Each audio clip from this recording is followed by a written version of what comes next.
Hello everybody, my name is Zero Factory Studios, and we are back with another review. Today we're going to be covering Breez 1.0. Obviously, she is one of the heroes from the original Hero Factory line, the one that started all in 2010.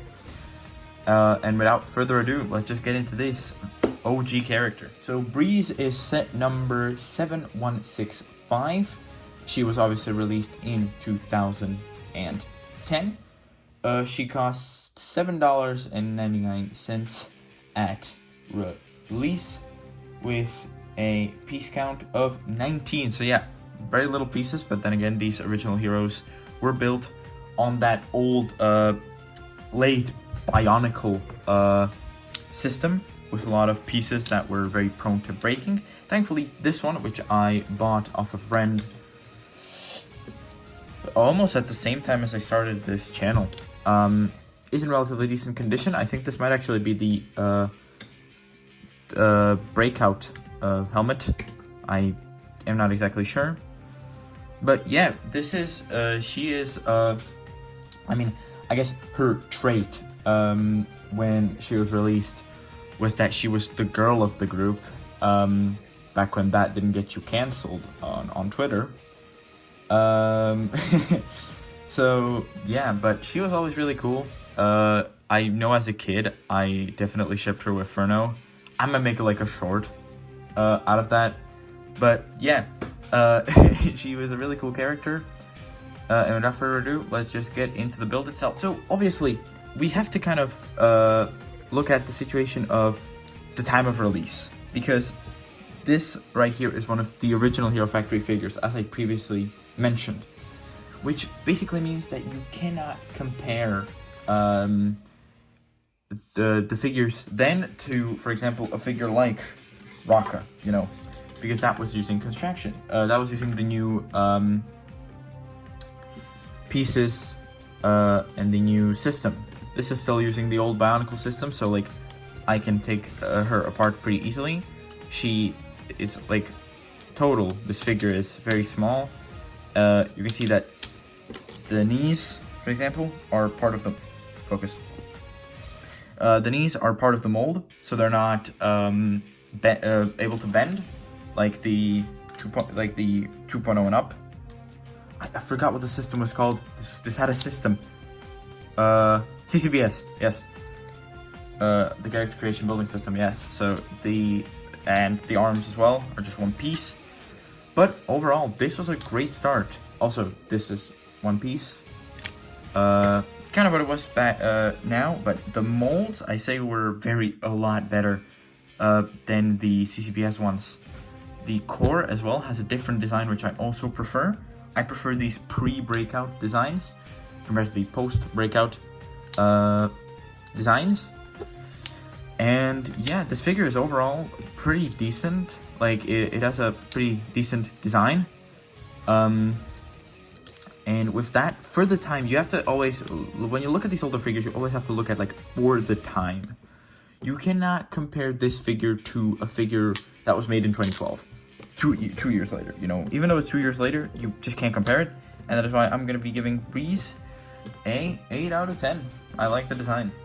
Now, for playability, this was before stud shooters in Hero Factory and shooters in Hero Factory. So you only got these sort of like blaster thingies.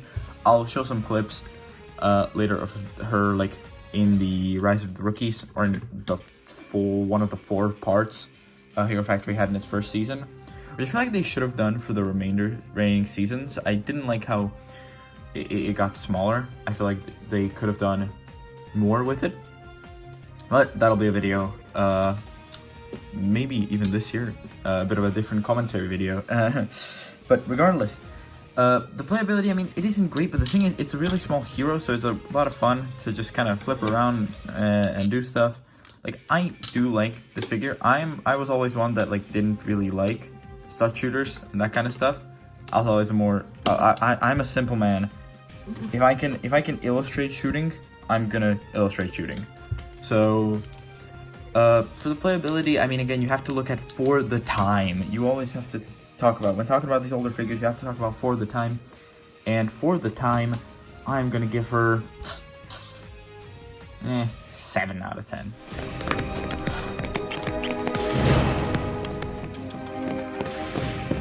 Hey, we just heard Alpha Team is under attack! Is Furno okay? He's fine, Breez. Now you rookies be silent or be gone. Now for displayability, these smaller figures were great because there's not much to really do with them, so you can really just post them however you want. Granted, the knees are kind of like hurting the older figures in this case, because they have, for example, you can't bend them, you can't really knee slide like you can with the other ones, for example. But in general, I mean, her alone on a shelf doesn't look great, but if I add to her, let's say I throw in Furno as well, it looks very, very good, I think, next to each other. But obviously that's not related. So for the character itself, I'm gonna give her a 6 out of 10. Overall, the first wave of Hero Factory figures was the start of something. For some people, great. For some people, not great. But I do feel like this figure is one of the better ones to come out of that wave. I do like that she has both arms compared to something like Bulk, who has the weapon slot, not the arm. And in general, I feel like this was a decent figure. So overall, I'm gonna give her a 7 out of 10. Not the best, but certainly not the worst. And with that, I guess that's all from me. Thank you all for watching. Make sure to subscribe, like, and check out my other content. There will be much more coming out this year, I promise. Definitely one more video out today, which will be the Furno review. He's already on my desk and ready.